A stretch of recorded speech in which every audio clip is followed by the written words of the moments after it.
macam tiba-tiba je shock pula kan. Tiba-tiba korang tak praktis lah ni. Habis podcast je. Tak apa, kita go through. Kita go to Hana balik. Saya lagi ya.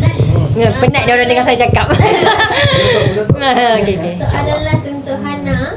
Apakah harapan Hana terhadap penonton yang hadir di seri Ipoh nanti? Okay, saya punya harapan saya tak harap banyak. So harap penonton datang selami sendiri. Okay, kalau nak cakap saya bukan orang yang jiwang. Saya orang gandai sikit. Agak rough. Tapi saya saya macam pelik ke macam mana saya boleh buat cerita macam ni.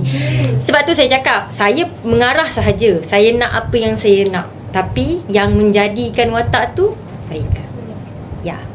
That's why saya cakap, saya boleh tulis skrip, saya buat fikir ayat, buat lagu, pilih lagu, saya boleh mengarah, saya nak macam ni, saya nak macam ni, tapi yang menjadikan mereka.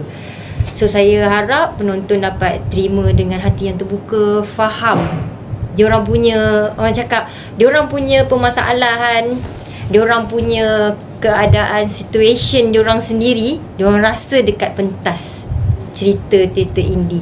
Sebab ada satu orang, dia chat saya. Okay, kita ni lah kita open kat sini lah. Dia chat saya, dia cakap kalau buat teater je lah, jangan buat musical. Ini jangan campur lah. Ya, dia cakap macam tu. Dia cakap okay, kenapa kita buat bukan kita tak nak buat teater, sebab teater dah banyak. Awak support tak? Saya nak tanya, awak support tak? Kalau orang buat teater, awak support tak? Tapi mungkin cara saya lain, kelainan kat situ. Saya buat indie teater musical. So sebab dia mesej saya, dia PM terus, dia cakap kenapa nak buat teater musical?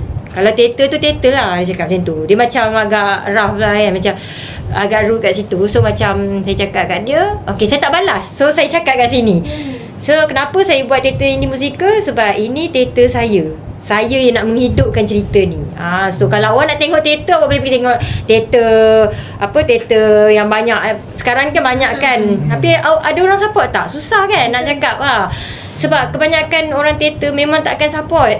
Diorang akan tahu ada teater, so diorang akan pergi diorang je. Budak-budak yang luar ni dia tak meluas. Tapi bila buat indie, sebab Hana buat ads juga, so dekat situ dapat orang yang macam-macam.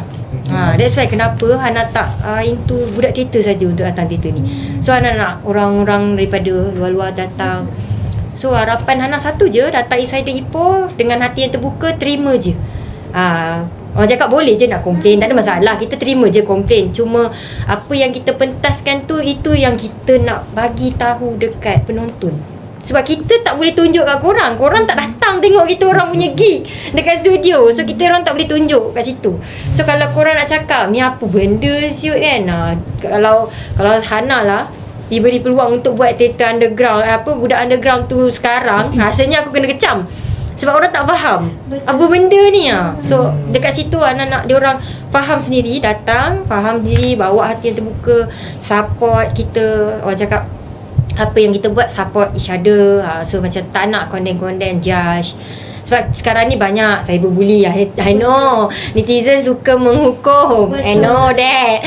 So tapi kat sini kita santai. Kita nak diorang happy, penonton happy, dapat dengar lagu, diorang pun boleh sing along. Yelah, mungkin diorang cakap, dia cakap lah, dia baik dia pergi konsert daripada dia dengar lagu. So tak apalah, sambil konsert sambil tengok lakonan kan. Kat situ ada emosi. Betul tak?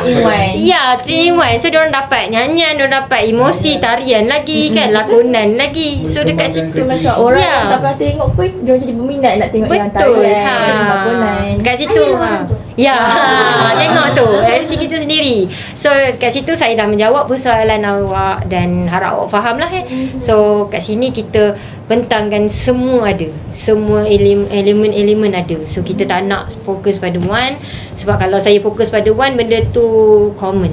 Betul. Sebab sekarang kalau kata kita ni, untuk kita dapatkan pengiklanan daripada orang-orang kita sendiri, jarang kita nak jumpa. Macam saya sendiri pernah pergi sekali 2 kali di teater. Betul. Lepas tu saya dah tak tahu dah mana iklan teater ni. Dia tak dapat secara meluas. Tapi bila dapat yang jenis 4-in-1, 3-in-1 semua sekali ni, dia macam ibarat advantage untuk kita. Yes. So macam aku terus boleh tengok semua. Betul. mendapatkan audience yang lagi luas lah.